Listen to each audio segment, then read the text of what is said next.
So good evening, everyone. It is great to see everyone celebrating Hag Hanukkah.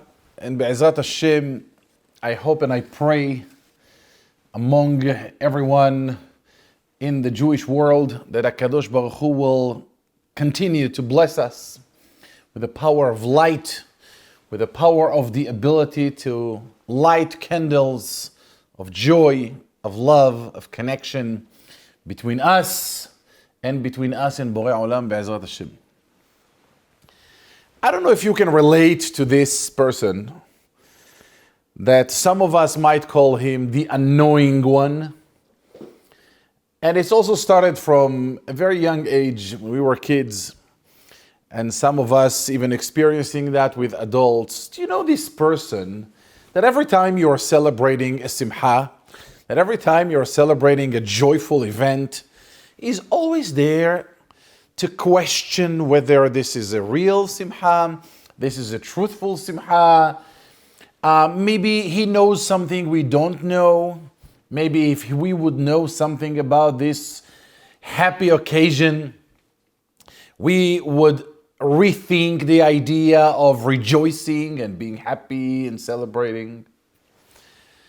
We don't like to hear this guy because we love to be in a joyful event, and if we are celebrating, let us celebrate. Keep your questions for another time and another space probably too. But as much as we don't like him, I would love to try to be a little bit like him today. You know, we all know we are celebrating Hag Hanukkah for many, many, many years all around the Jewish world, which if you ask anybody from the kindergarten teacher and student all the way to the oldest person you know, we're always going to get the answer of why are we celebrating Hag Hanukkah? What are we celebrating about? So every person would answer, which is probably the truth, will answer with the idea of we're celebrating the miracle. We're celebrating the miracle of Hanukkah. What was the miracle of Hanukkah? Somebody, by the way, in parentheses, told me weeks ago that if we want in America 2020 to explain to our kids what was the miracle of Hanukkah, the best way to do it, the best way to illustrate it to them will be to tell them that you had your cell phone and there was only battery for 1%. There was 1% battery and miraculously it lasts for 8 days. So that will explain to them what was the miracle. So what was the miracle of Hanukkah? As we all know, that the Hashmonaim, the Maccabim, the heroes, when they came to Bet HaMikdash and they did not find any pure oil, they only found a little oil and pach katan shel shemen, hatum behotamo shel kohen gadol, and there was only sufficient oil for 1 day, and miraculously it lasts 8 days. Big miracle. Out of any doubt, isn't it, right? It's a big miracle. It's a big miracle that enough oil for 1 day was sufficient for 8 days. A great miracle, out of any doubt. So therefore, we light the candles of Hanukkah according to Bet Shammai, 1 candle on the first day, and we are adding up all the way until the 8th day of Hanukkah, and according to Bet Hillel is a backwards, but we do it according to Bet Hillel. So we are celebrating Hanukkah for the miracle of the oil. And moreover, Rabotai, to be quite honest, and I know it might sound a little provocative, but I'm there to ask, what's the big deal? What's the big deal of this miracle? What's the big deal of this miracle? Because I'm asking us a very simple question. Is the fact, listen to this, is the fact that you and I are breathing at this moment, is it a less miracle than the miracle of Hanukkah? Is the fact that a baby is born to this world, is it a less miracle than the miracle of Hanukkah? Let's face it. Let's be honest. Every single second of our life is a huge miracle. The fact that our eyes are open right now and I can see you and my brain can translate and process the information and the meaning of what I see and how I see, and the fact that I see colors and shapes and sizes and forms, that's a less miracle than the miracle of Hanukkah. As a matter of fact, we say it every single day in Tefillah. And modim anachnu lach, we say to Borei Olam, ve'al nisecha shebechol yom imanu, erev vavoker v'tzaorayim. Exactly. This is how we say it. Every single second of life is nothing less than a miracle. But we don't celebrate those miracles. We should pray, we should thank Borei Olam, we should live in gratitude on a moment basis. But what is the reason that we are celebrating Hag HaNukkah? Yes, it is a miracle. But it's not any special miracle other than millions of miracles that are happening to us on a moment basis, on a daily basis, every single day of our lives. Why the miracle of Hanukkah? So again, I'm not really trying to be like this annoying guy who wants to question the celebration and a joyful moment. But I'm presenting this question because I do believe that sometimes, by the way, it's a great idea, when we provoke some questions that are shaking a little bit what we used to think and practice, the lessons that can come out of it might be a magnificent and profound ones. So that's why I want to put this question on the table. Why are we celebrating the miracle of Hanukkah more than any other miracle? Because for Borei Olam, that does and create those miracles, for him, Kriyat Yam Suf and Nes Hanukkah and us breathing is as equal in terms of his ability. There is no end. And Od Milevadun, there is no end of Borei Olam, there is no limit of Borei Olam's ability to create miracles. So why the miracle of Hanukkah? Do you get this? Do you feel this is a fair question? What do you think? Great. So in order, Rabbotai, to get through the gate of understanding Hanukkah, I would like to invite all of us on a small journey. Throughout the parasha that Be'ezrat Hashem we are going to read this Shabbat, Parashat Miketz. And as we all know, Parashat Miketz always fall on Hanukkah. And Parashat Miketz is the parasha that deals with the middle of the journey of Yosef HaTzadik and Ehav and his brothers throughout his being sold to Egypt, to Mitzrayim. The time is spent in Mitzrayim, and the time that the brothers are showing up to get some food, and until the middle of Parashat Vayigash, not quite the middle, but towards the beginning of Parashat Vayigash, where Yosef actually reveals himself to the brothers. We all are very, very familiar with the story, right? We're all very familiar with the story. But Parashat Miketz is the middle one. Parashat Vayeshev is where the story begins. And Parashat Vayigash is where it ends. And Parashat Miketz has the meat, the main content of what's happening in that story.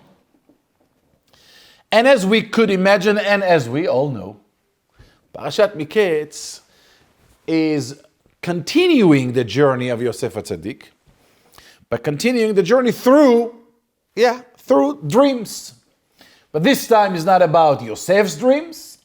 This time is not about Sarah Mashkim and Sarah Ofim's dreams, like in the end of Parashat Vayeshev. But now it is about the dream of Paro. As the Torah stated, "Vayimiketz shenatayim yamim uFaro chole v'hinei omed alay or." Since I know we're all familiar with the story. I'm going to go on it only on a bullet points level. As we know, Paro had two dreams. The first dream was, והנה מן היאור עולות 7 פרות יפות מראה ובריאות בשר, ותראינה באחו. So Paro dreamed about the fat cows, and then he had another dream of the skinny ones, and then Paro gets up. והנה 7 פרות אחרות, רעות מראה ודקות בשר, and ותאכלנה פרות רעות המראה ודקות הבשר. Miraculously, something very strange that Paro is envisioning in his dream, that the skinny cows are eating the fat ones. ויקץ Paro, and Paro gets up.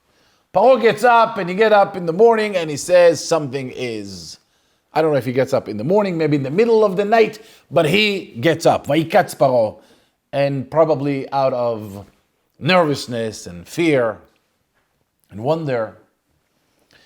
So Paro is getting up, and he goes back to sleep. וישן, and he goes back to sleep. ויחלום שנית. Now he has a second dream. What was the second dream? Second dream is 7 שיבולים עולות בקנה אחד בריאות וטובות. Now it's about the bundles of wheat. 7 שיבולים, and then 7 שיבולים דקות, the skinny, the thin ones. And again, the same idea. Skinny ones are swallowing the big ones. Fine. Paro was bothered by this dream. It was really, really bothered. ויהי בבוקר, such a powerful word, ותיפעם רוחו. He was shaking. He was shivering in his mind and in his heart. He wanted a solution. He wanted an interpretation for his dream. We all know the story. Sarah Mashkim got his memory skills back, and he goes to Paro and he said, Paro, you should understand, I just remembered when we were in jail, there was a guy, his name was Yosef, and Yosef had some kind of expertise. He knew how to interpret dreams. He knew how to interpret dreams, and he interpreted my dream according to the reality, to the end result. And you know what? It might be worthwhile to try him. Paro believed him, but beforehand he tried to ask for his own interpreters. ויקרא את כל חרטומי מצרים ואת כל חכמיה. Paro is investigating, is searching to get some proper interpretations to his dreams. ואין פותר אותה לפרעה. Nobody was successful. No one was able to really satisfy Paro's curiosity of the interpretation of his dreams. Hachamim, Hazal, Rabbotenu HaKedoshim told us that some of the interpreters try to give him an interpretation of Sheva Banot Tolid, Sheva Tikbor, you're going to have 7 daughters, and they're going to bury 7 daughters. And some said you're going to conquer 7 cities, and then you're going to lose them. Paro didn't like any of those interpretations, so out of no other, so by the law of elimination, he eliminated all of them, and then he called Yosef, and Yosef came. When Yosef came, we see something magnificent. Vayomer Paro el Yosef, and I want you to please, you too, pay a little close attention to the excitement of Paro in his relationship with Yosef, even though he's taking Yosef. Let's envision that for a second. Paro is the king of Egypt, the king of the biggest, most powerful empire on earth at that time. And Paro is calling a Jewish guy from jail. You get this? You get the picture? Here is where Paro is, and a Jewish guy in jail, Yosef. And he's calling him, but for some reason, if we pay attention on the psukim, you can see that Paro got a little overexcited about Yosef. ויאמר פרעה אל יוסף, חלום חלמתי ופוטר אין אותו, ואני שמעתי עליך לאמור, I've heard about you. תשמע חלום, לפתור אותו. I know that you have the skill to hear a dream and interpret it right. Yosef, without a moment of hesitation, Yosef goes to Paro and says, wait a second. My dear king, I know I just came out of jail, and for what I'm about to tell you, you might put me back there for another 84 years. But let me tell you, it has nothing to do with me. I have no skills of interpreting any dreams. ויען יוסף את פרעה לאמור, בלעדיי. Elohim יענה את שלום פרעה. It's not about me. The interpretation of your dream will be by God, by בורא עולם. אלוקים יענה את שלום פרעה. Okay, and Paro is telling him the dreams, both of them. And Yosef said, my dear king, it's very simple. ויאמר יוסף אל פרעה, חלום אחד הוא. You feel, maybe, that you had two dreams, but it's not about two dreams, it's actually one dream. חלום פרעה אחד הוא. And as a matter of fact, said Yosef, this is not a dream. This is kind of a prophecy. This is God's business plan for Egypt. God told you, Kadosh Baruch Hu told you what he is about to do, what is his upcoming plans for the Egyptians. את אשר האלוהים עושה, הגיד לפרעה. Kadosh Baruch Hu is telling you his plans. So take it seriously. What does that mean? שבע הפרות הטובות, the 7 fat cows, are שבע שנות צבא, 7 years of abundance, שבע שנים of blessings of Egypt, and we're gonna have endless amount of food and blessings. Egypt will flourish. And the other שבע parot, the 7 skinny ones, are representing basically the 7 years of famine, 7 years of a challenge, 7 years of missing out any kind of food in Egypt. And the reason why HaKadosh Baruch Hu told you that, showed you that in a manifestation of the dream, to show you that in 2 ways, with the cows and with the shibolim, is because it is not just a future plan. This is a plan that is about to begin now. הוא הדבר אשר דיברתי אל פרעה, and this is going to start now, ועל לשנות החלום, כי נכון הדבר מעם האלוהים, וממהר האלוהים לעשותו, meaning, my dear פרעה, this is the plan, this is what's going to happen, and it's going to happen now. But I am not done, said Yosef. ועתה, ירא פרעה איש נבון וחכם, said Yosef הצדיק to פרעה, now, what you want to do is, here is the deal. You are going to have 7 years of abundance. You're going to have 7 years of shefa and beracha. What you want to do is get together your team, get together your people, and start collecting. Start storaging.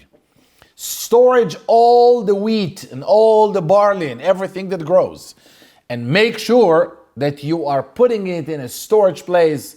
Open huge warehouses that you will have saved enough food for the 7 years of famine. So have enough 7 years now, have enough for the 7 years now, plus keep reserves for the upcoming 7 years. Simple plan, simple logic.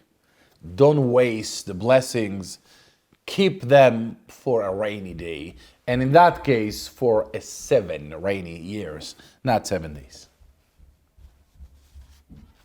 Rabotai, up until this moment, if we pay attention to this, Yosef HaTzadik gave Paro the interpretation, and Yosef HaTzadik gave Paro a plan, and life should be okay. I don't know, to be quite honest, if I was Paro, what should be my reaction?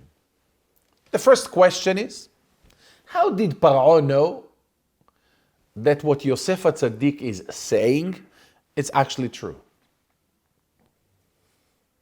So some said that Paro had the solution in the dream and he got out of his memory, and when Yosef said that, it fits into, he associated that with what he already had in his subconscious from the dream, etc. Obviously, divrei hachamim kedoshim utehorim. However, when Paro is listening to Yosef, Yosef is giving him a projection, a 14 years projection. What's going to happen in the future? It might happen, it might not. Paro, you listen to Yosef, and you don't really know that what he's saying is actually representing the truth. But even if you, Paro, wanted to believe Yosef, let's assume Paro wanted to believe Yosef. Okay? Isn't it incredibly surprising how Paro reacted to Yosef's interpretation? ויטב הדבר בעיני פרעה, look at what happened. ויטב הדבר בעיני פרעה בעיני כל עבדיו, ויאמר פרעה אל עבדיו, הנמצא הזה, איש אשר רוח אלוהים בו, is there on the planet Earth such a holy and powerful man with such a strong and profound spirit of God? If I was one of the advisors and I would not worry about my life, I would look at Paro and I said, relax, man. Relax. Why are you getting so excited? Okay, he gave you interpretation. It was nice interpretation. God bless you. Could be how it's going to happen, could be not. But relax. Why are you so excited? What do you know about what he said? הנמצא כזה, איש אשר רוח אלוהים בו, וואו. And you think this is the end? ויאמר פרעה אל יוסף, אחרי הודיע אלוהים אותך את כל זאת, after הקדוש ברוך הוא revealed all this information to me through you, I have to tell you, I realized and I came to the conclusion, אין נבון וחכם כמוך. There is no one in the planet Earth who is as smart and has wisdom as great as yours. But not only that, אתה תהיה על ביתי, ועל פיך אישה כל עמי, רק הכיסא יגדל ממך. Make a very long story short that we already know, Paro is making Yosef, for interpreting these dreams, the second to the king of biggest empire on earth, Egypt. The second, משנה למלך מצרים. רבותיי, Paro, what you're so excited about this? What makes you so... What? Obviously, of course. What makes Paro so excited about this? You get the question. You want to believe Yosef, believe Yosef. You want to follow up what Yosef said, follow up what Yosef said. Not a problem. You want to accept his interpretation, accept his interpretation. Not a problem at all. But hello, what are you so excited? What did Yosef say that made Paro believe so much that this is the miracle of all miracles that HaKadosh Baruch Hu revealed to him? As usual, Rabotai, we're going to leave this question aside for a minute. And we're going to go to another part of the parasha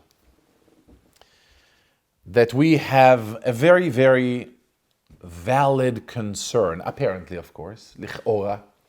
We have a very valid concern about the way Yosef HaTzadik handled the situation with his brothers.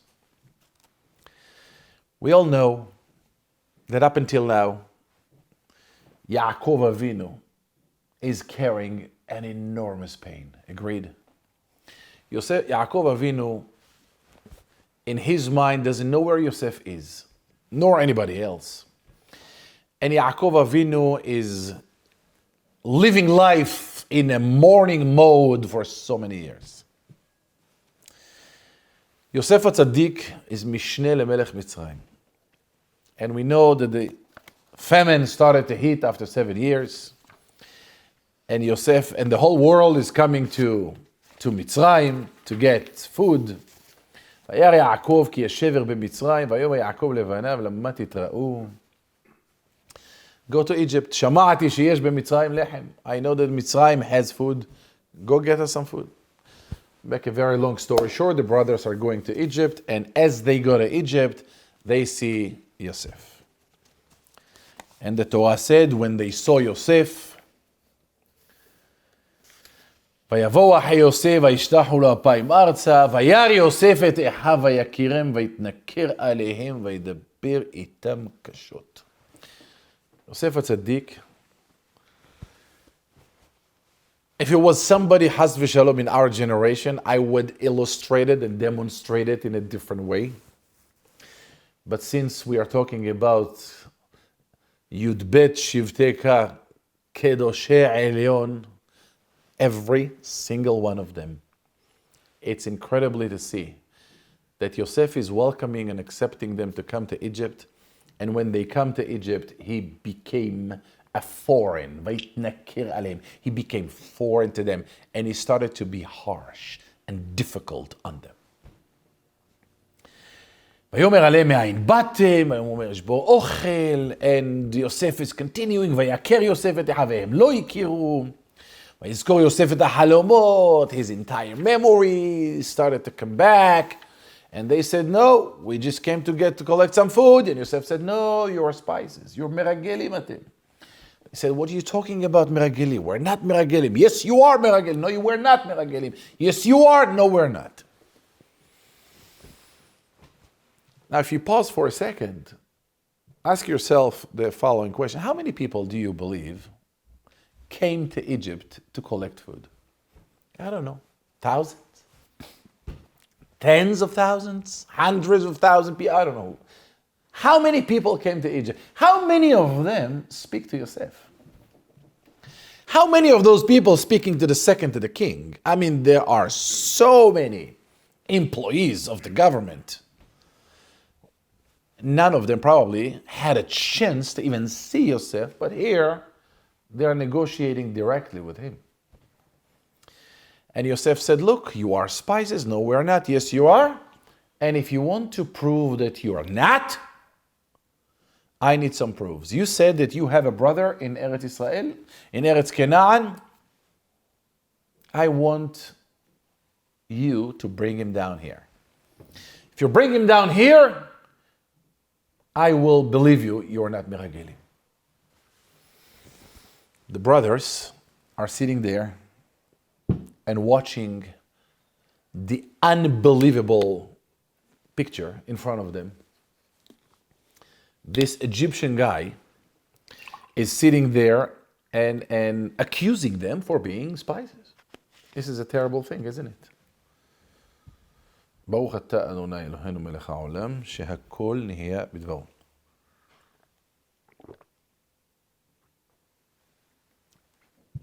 And they're accusing him. He is accusing them for being spices, and they know they're not, and they figure something is wrong.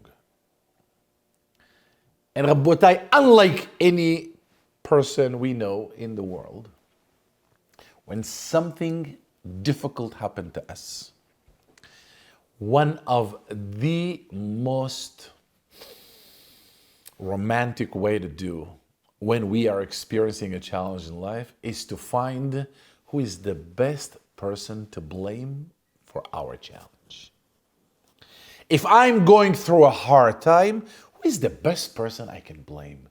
People, family members, society, the President of the United States, the weather, the time, my parents, you name it. It's the best way to find who to put the blame because it keeps us responsibility free. We don't have to be responsible for nothing.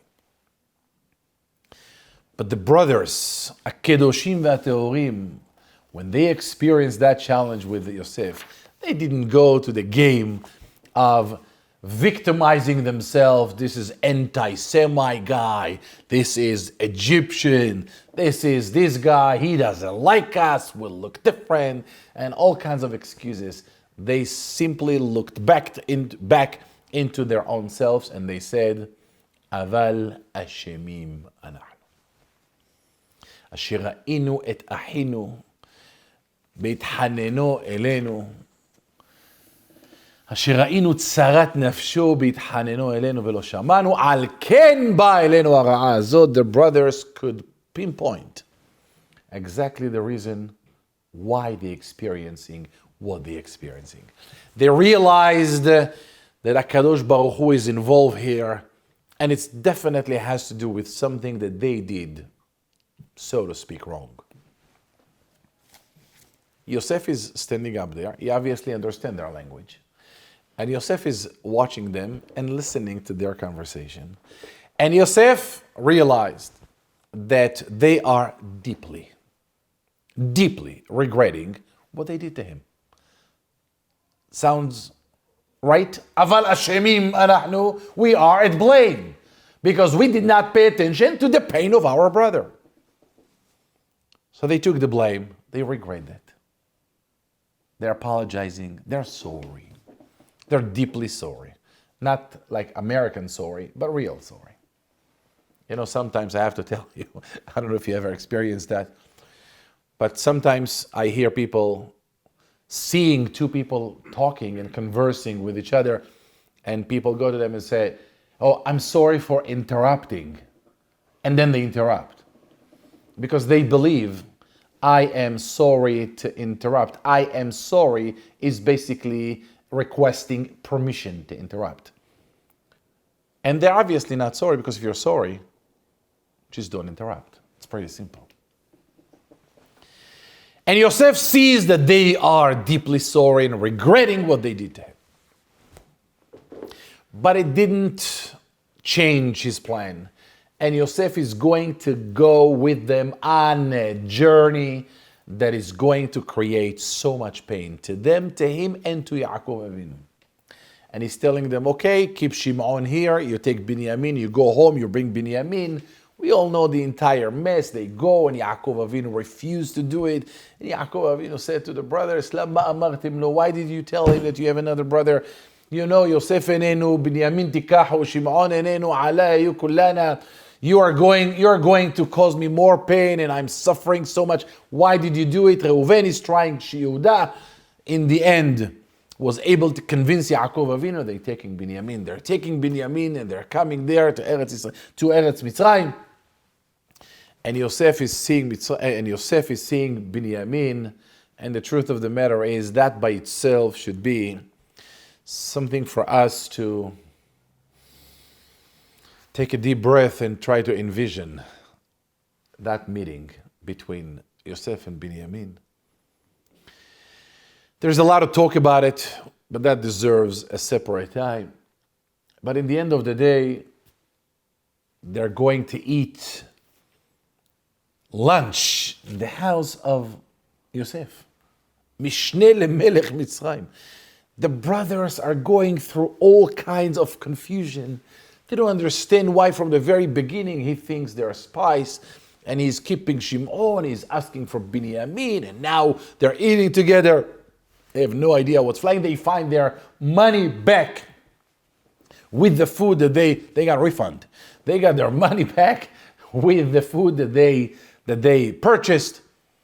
It's all big confusion and unclear story. But Yosef doesn't give up. In the end of this, he's sending them back home with a lot of food. And he tells his worker, his servant, to please take his gavia and put it in Amtahad Binyamin. And then he sent them back. And we all know the end of the story by this parasha, when he's chasing them and they say, why did you guys steal things from my king, from Yosef? He said, what are you talking about? We didn't steal anything. End of the story is they're all going back and realized something is really terrible is happening to them. Until Parashat Vayigash Be'ezrat Hashem of next week, when Yehuda took the lead and Yosef HaTzadik have changed the way and revealed himself. But Morei ve'Rabotai, you know the story. You probably heard that story 10.5 million times. But the question I have, and it's not my question, it's the question that most mefarshim ala Torah, Rabbotenu HaKedoshim, are wondering about. And there are so many magnificent and beautiful answers to those questions. But the question is simple. Yosef HaTzadik, you ask the brothers if Yaakov Avinu is alive. So you know that Yaakov, your father, that you love so much and loved you so much, you know he's alive. Yosef HaTzadik, wouldn't be a smarter move for you to get up and turn on your Bentley and drive straight to Yaakov Avinu, give him a big love and big hug and big kiss and say, Abba, I'm alive, I'm happy to see you. Yosef, where were you? Dad, it doesn't matter. Abba, it doesn't matter. I'm here. The bottom line is I'm here and I'm happy to see you. I'm the king of Egypt. Tell me what you need and I'll give it to you. Wouldn't that be much smarter, more proper for Yosef HaTzadik immediately to reconnect with Yaakov Avinu? And Rabbotai, especially when Yosef HaTzadik realized that the brothers regret what they did, they are sorry for what they did, they took the blame, they took the responsibility, they are accountable to what they did. Aval Ashemim anachnu. Yeah, khalas, enough. They're asking for mehila. They're asking for forgiveness. They regret what they did. Go to see Yaakov Avinu. What are you taking them through this horrific journey back and forth?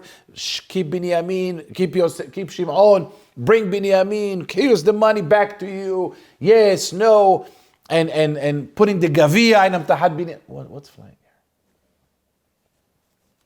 What was missing in the story that Yosef HaTzadik realized that this journey for the brothers is necessary?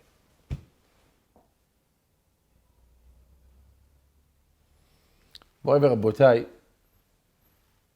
to understand Parashat Miketz, we have to go back to Hanukkah.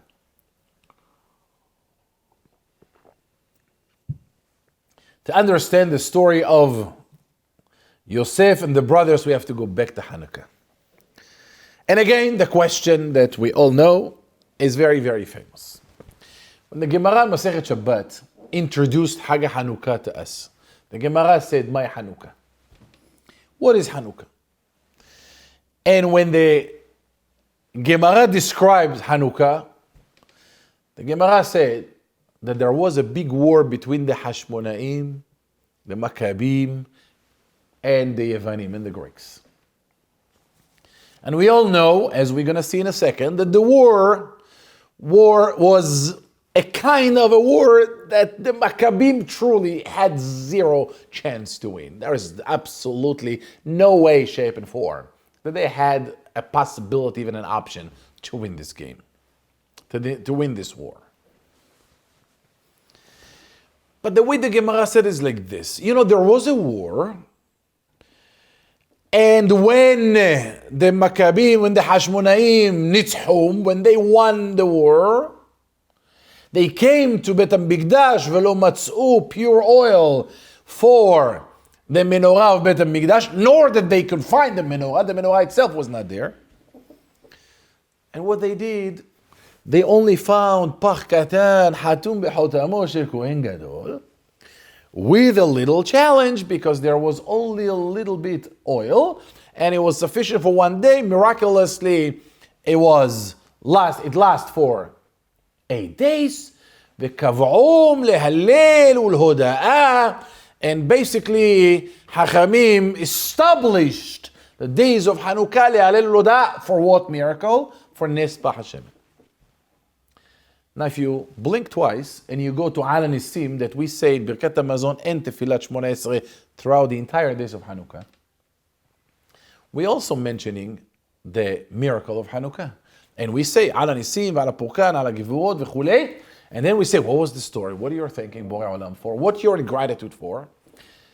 The story is, Bimei מתתיה ויוחנן כהן גדול חשמונאי בניו, כשעמדה מלכות יוון הרשעה על עמך ישראל לשכחם תורתך ולעברם מחוקי רצונך. And then we describe the miracle. ואתה ברחמך רבי, אמרת להם צרת רבת את ריבם, עמדת עיניהם, מסרת גיבורים ביד חלשים, רבים ביד מעטים, טמאים ביד טהורים, וזדים ביד עוסקי תורתך. In other words, there was a big war, an impossible way to win, and Baruch Hashem, miraculously we won. Miraculously, the Maccabim, the Hashmonaim, was able to win the war. ואחר כך באו בניך, לדביר ביתך, אפילו את היכליך, ותיארו את מקדשך, והדליקו נרות בחצרות קודשך. They simply came to בית המקדש, and nicely, isn't it amazing? Nicely, הדליקו נרות בחצרות קודשך. They lit candles בחצרות קודשך. They lit candles? You forgot about Nes Pach HaShemen? Nes Pach HaShemen does not exist. Nes Pach HaShemen with a little oil that lasts for 8 days is not even mentioned. We don't even mention that. This question is very famous. This is not my question.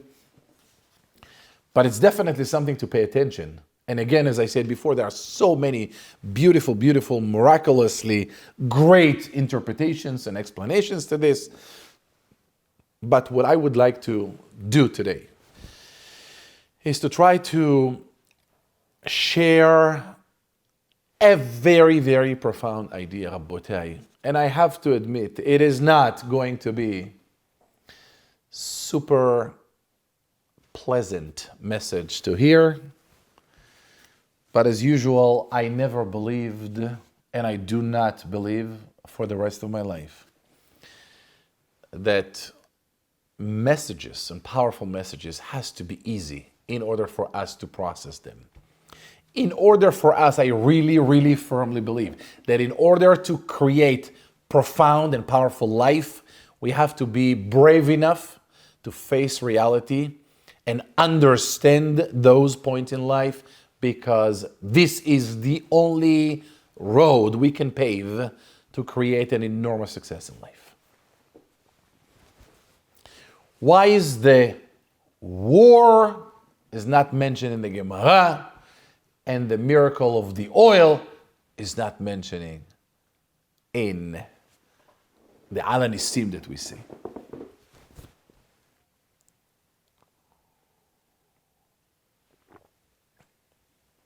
Moray v'Rabotai,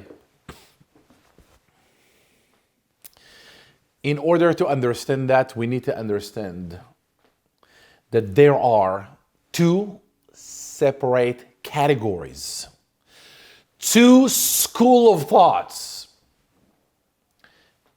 in Judaism, in Yahadut. There are completely two different ways that people are viewing and seeing our entire concept of serving Borei Olam. There are completely two separate ways of hashkafa, of perspective, of perception, and the way we serve Borei Olam and on our relationship with HaKadosh Baruch Hu. But what I cannot say that those two school of thoughts, those two ideas, those two approaches are equally making sense, because I firmly believe one of them is right and the other one is false.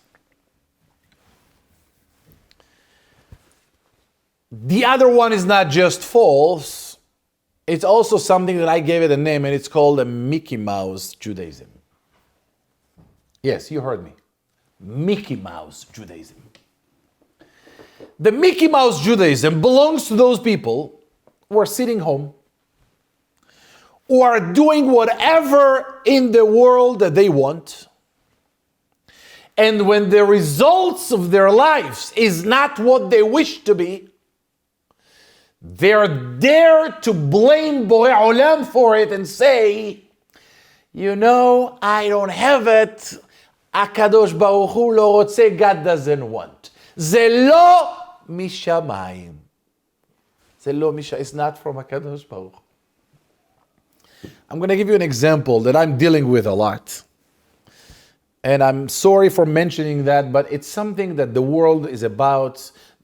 It's something that it is about the time for the world to know about it. I'm dealing with relationship, marriages, shlom bayit, all kinds of family conflicts for the past 30 years. And there are so many different kinds of issues that people are going through. I'm not going to go into this right now, but I can tell you this. There was a guy, a man that came to me and said, "You are not going to believe." I know this man very well. And the way he treats his wife, the way he behaves in his house, there is no other sugar-coating word to call it, but calling him a terrorist. The moment he walks home, he starts to scream and yell and humiliate everyone in the family. He speaks to his wife like the worst human being, let alone like the worst human being you can ever imagine. I took back the word I almost said. He's screaming and yelling and humiliating and embarrassing her and his children. And he comes and say, my shlom bayit is terrible. He's doing it for 10, 15, 20 years of marriage. Living with this person can guarantee the wife the most beautiful place in Gan Eden, out of any doubt, because Gehenom is here for her. One day this guy went a little bit too far. He came to me and he said, "I discovered the solution." What happened? He said there was someone who came from Eretz Israel who claimed to be expert in reading ketubah. And I took the ketubah to him, my ketubah, and he read my ketubah and he realized that there is a letter dalet in my ketubah that is not written right. And he looked at me and he said, after $1,800 check, he looked at me and he said, "The letter dalet in your ketubah is the reason why you don't have shlom bayit in your house." And he fixed that and deposited my $1,800 check. And now it seems like I will have shlom bayit. I'm sorry for being a little bad. Sometimes it's out of control. I looked at him and I said, "My dear friend, I think this rabbi just made fun of you. Because the letter that was wrong in your ketubah is not dalet. The letter that was wrong in your ketubah is the letter het." He looked at me with a very, very weird face and look, and he said, "How do you know? Did you see my ketubah?" I said, "No." So how do you know the letter het? I said, "Because the letter het represents hamor. Because you are and you have to be in the level of hamor to believe that you can treat your wife like an animal and like a terrorist in your house and have zero respect to her and zero level of communication and softness and love, and you can say whatever you want and believe that your problem is the letter dalet in your ketubah." I think the more appropriate letter is the letter het, because you have to be hamor to believe in that. Moreover, Rabotai, if that was the only story I heard, it would be an easier way to life. But how many of us truly believe that we can do whatever we want? We have zero responsibility for nothing. We don't have to do anything. We can sit home and do nothing to create a parnasa, and we sit home and say, "I don't have a parnasa." Do you know why? זה לא משמיים. זה לא משמיים. Kadosh Baruch Hu doesn't want to give you parnasa. This is the biggest apikorsut in the world. Moray v'rabotai, do you know what's the best segula for parnasa? Best segula for parnasa? Go to work. You got it right. Just go to work. Make the effort. Use the power HaKadosh Baruch Hu already instilled in you. Take responsibility in your own life. Be accountable to the mistakes that you make. But not in theory, not in speeches, not in lectures, not in ideas, not in seminars. In action. I will never forget. A few years ago, I took my son, my younger son, Yitzhak, Shem Yishmeru v'Hayehu. I took him to one of the greatest Geonim of Eretz Israel, Rosh HaYeshiva, Reb Aaron Leb Steinman. It's a true story. I took him about 4 or 5 years ago to get a beracha. Now, without getting into the details, because some of you may know him, Reb Aaron Leb Steinman was back then was about over 100 years of age. He was sitting in his house, Rov Hazonish Hamesh Bnei Brak, sitting in his house, and you see a giant, you see a very old person. He doesn't even look at you. You cannot even be sure that he is even there, communicating. He can't even hear you, let alone he can converse with you. But it was a giant. He was as clear and as sharp as sharpness and clear it can be. So I went to him with my son and I said, Rosh Yeshiva, Arav, I want a beracha for my son. Now he's sitting like this. I said, Eze beracha ata rotze? What beracha do you want? I said, Hacham, I want the beracha that my son will be a big Talmid Hacham. He doesn't even look at me. He said, for this you need a beracha. אתה רוצה שהבן שלך יהיה תלמיד חכם? תשלח אותו ללמוד. Do you want your son to be a תלמיד חכם? Send him to learn. You get a beracha for this? And Rabotai, I want to make sure. I want to be clear about this. I'm not against berachot. I think berachot are a tremendous gift we can get to life. And I would love to encourage every single one of us. Whenever you have a chance to see Adam Gadol, or even your own mothers and grandmothers, whenever you see Adam Gadol, and you can get a beracha, go get a beracha. It's a beautiful thing.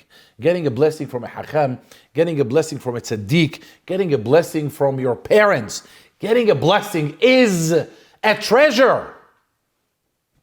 But never to replace a beracha with your responsibility, with your part of the game. Because this is Mickey Mouse Judaism to believe that we can do whatever we want. We have zero responsibility in life, but we wish for something better to happen. And I'm going to give you an example. I almost got in trouble once, and I'm going to share it with you with a bleeding heart and how painful it is. You know, we live in America. We live in Los Angeles right now, right? We're in Los Angeles. Moray v'Rabotai, do you know that in Los Angeles, here, today, America of 2020, do you know that 92% of our kids, you're talking about hundreds of thousands of Jewish kids, are attending public schools? Do you know that we have 70% assimilation in Los Angeles, California? Do you know that we as a Jewish nation are evaporating from the world? Completely evaporating. We are disappearing.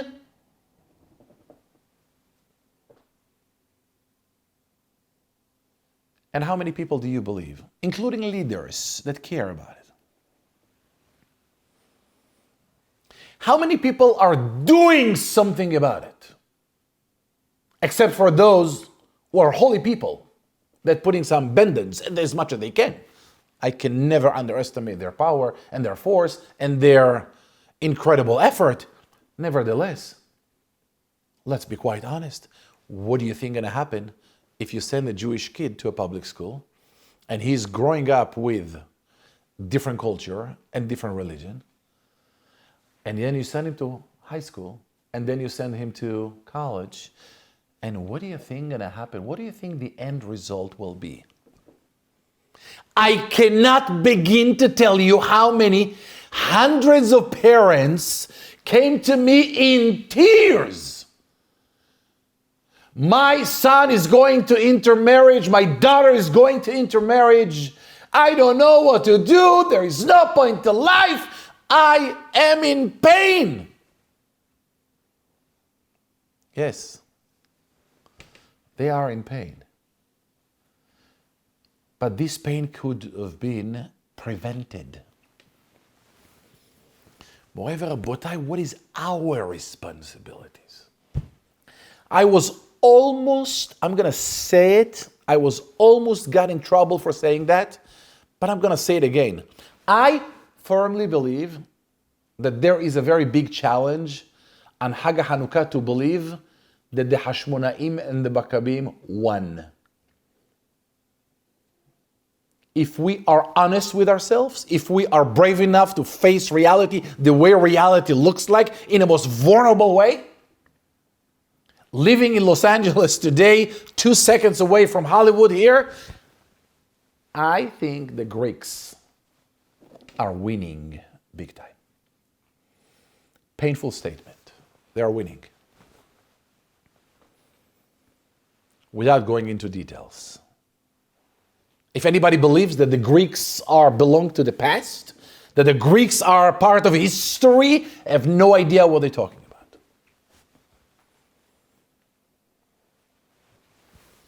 Do you want to see miracles, Rabotai? Do you want to see miracles? Do not wait for a miracle. Create a miracle. The Hashmonaim, Rabotai, we spoke about 2 miracles. There was a miracle of the war and there was a miracle of the oil.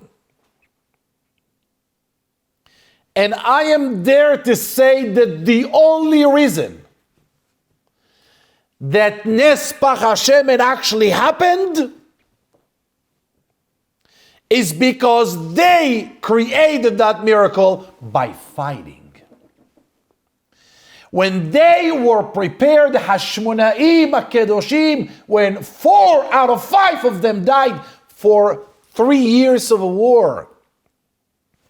When they were ready to see the situation, they were up against the Greeks' culture and the Greeks' empire, and 5 people. They could definitely take a violin and cry over the situation. We're only 5 people. There's nothing we can do.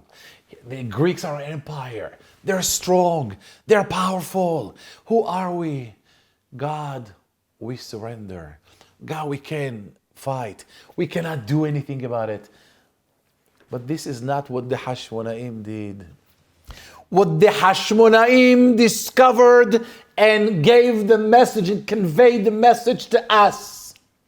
Against all odds, against all realities, against all faces that you see, and against every fact that you can pinpoint and say, I can't. Against all of that, take Borei Olam for consideration and understand that HaKadosh Baruch Hu gave you the power. Go fight. Go fight. Do you know how many people, how many rabbis, how many leaders, how many wealthy Jewish people that I went to? And I spoke about the assimilation in America and the public education in America. That our kids, by tens and thousands of them, are there. And I went and I said, Rabota, we have to do something about it. We have to shake the Jewish world. We are evaporating, we are disappearing. And people look at me and say, yeah, but you know, it's a billions of dollars effort. There's nothing we can do. It's over. We lost. There is not enough money. There is not enough money in the Jewish world to make a change, huh? I was surprised that those people didn't have better jokes. We don't do anything about it. Rabotai, we don't do anything about it, but we're great in creating some alligator tears and cry over it. A simulation. Sure, simulation. What are we doing about that? What are we doing about making a possibility for every Jewish kid to attend Jewish schools? Because here in California, Jewish education is for the rich, not for anyone. We can save thousands of kids if we just care to create even a conversation about that. The Yevanim, Rabotai, created Nes Pach Hashemen. The Hashmonaim created Nes Pach Hashemen because they were ready to fight. They were ready to take the idea into practice. Be responsible practically wise. How much longer are we going to cry? How much longer are we going to play with a violin, being victims of modern society?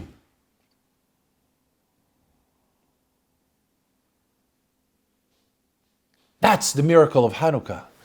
The miracle of Hanukkah is not, as I said at the very beginning, for HaKadosh Baruch Hu to get us Kirat Yamsuf, for us breathing, or enough oil for one day to last 8 days. For Borei Olam, it's easy, it's equal. The miracle of Hanukkah was the miracle that was created by the Hashmonaim. By not paying attention to reality, but not paying attention to facts, but not paying attention to difficulties, to challenges. And they went and fought. Boy v'rabotai, you fight, miracles shows up. Magic's showing up. Are you ready to fight? Not by theories, not by words, by actions. Yosef came to Paro and told him, I'm going to interpret your dream. I will interpret your dream not by me. I'm going to share with you your inner power by God. Elokim ya'aneh et shalom Paro. When Paro heard the other interpreters giving him solutions to this, Rabotai, they told him, you're going to have 7 daughters, you're going to lose 7 daughters. You're going to conquer 7 countries and you're going to lose them. Paro looked at the solution and said, wait a second. You're telling me what's going to happen. But what can I do about it? What can I do about it? I cannot do anything about it. So why would HaKadosh Baruch Hu tell me something I cannot do anything about it? When Yosef HaTzadik came to Paro, he came with a genius idea of a leadership idea. Yosef was a king. He made him a king. Because Yosef came to Paro and he said, listen, you're going to have 7 years of abundance and 7 years of famine. But guess what? This is not breaking news from CNN. It is not. Do you know what it is? Here is the deal. Now, take action. Create warehouses, storage places, and save everything. Get the team in place. Create a business plan and execute. Yeah, Yosef HaTzadik had 3 major skills in this. He had the vision, he had the plan, and he had the execution power. Moray v'rabotai, do you want to lead in your life? Have the vision, create and design the plan, and go and execute. Because the blessings we wish to have, we already have. And get off this victimizing conversations, the victim conversation. I can't, too hard, too difficult. We're losing Jews by thousands. Yeah, but it's too difficult. Yosef came to Paro and he came with a plan and execution. Paro said, you have the plan and you are going to execute it. That's why Paro was excited. That's why Paro said, En navon v'chacham kamocha, meaning when you take the blessing of Hashem and you identify the blessing and you know you're in a power, you know you can, you speak you can, and you get into a practical actions, En navon v'chacham kamocha. This is the key for success in anything we want to do. When the brothers of Yosef came to him, and they said, Aval Ashemim anachnu, we are at blame, we are sorry, we regret. Yosef HaTzadik said, it is beautiful, it is very impressive, but not in my school. In my school, I need to see actions. I need to see you acting on that. I need to see you actually changing yourself. I'm going to keep Shimon here. I want to see you fighting for Binyamin, who is a brother from a different mother. You regret doing this to me. I want to see you fighting. And when Yehuda is ready with a knife on the throat of Yosef and say, listen to me, brother, he didn't say brother, but listen to me, sir. Two of us took away Shechem. We are 12. We're going to take over Egypt. We're here to fight. We're here to die. We're here to fight for Binyamin. We're going to die for him. Yosef, here, you're willing to die for him. Ani Yosef. I am Yosef. Moreover, Botai, this is the power of Yosef HaTzadik as a leader. Yosef HaTzadik as the one that did not allow himself to dig into the pain, the depression, the difficulties. Sell me, put me in jail for 12 years. I know the key of life. A, recognize and realize the blessings Borei Olam gave you and go execute it. When the Maccabim, the Hashmonaim realized that the entire world is against them, by far more powerful than them, they went and they said, we don't care, we're going to fight. You fight, you create miracles.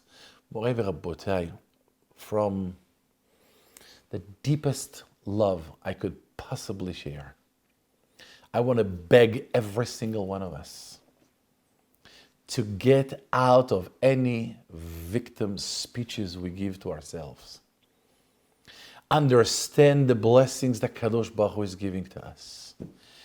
And not only to sit and wait for a miracle to happen.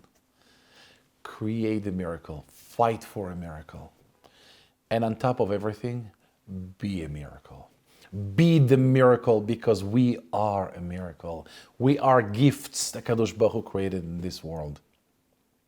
And instead of Has v'shalom, blaming Borei Olam for whatever is not working in our lives, step into the powerful space of identify and recognize how kind Borei Olam is and how many blessings Borei Olam blessed us with. And go create the vision of a Kadosh Baruch Hu in this world. Create the business plan, learn the Torah, learn Hachamim, follow the blueprint of the world, and go execute it. Go make it happen. אצל יוסף הצדיק כתוב, וכל אשר הוא עושה, השם מצליח בידו. Whatever he was doing, Kadosh Baruch Hu blessed him with. There is no blessing unless you're doing. בשם השם נעשה ונצליח. Azat Hashem Rabbotai, I pray that the Kadosh Baruch Hu will give us enough strength and honest power to really create and manifest the inner light we have and show light to ourselves show light to our families, show light to the community, show light to the beautiful, beautiful world HaKadosh Baruch Hu created. Do not just light the candle, be the light, be the candle, and let's create a winning and a victorious path of life for us and for the entire world. Thank you.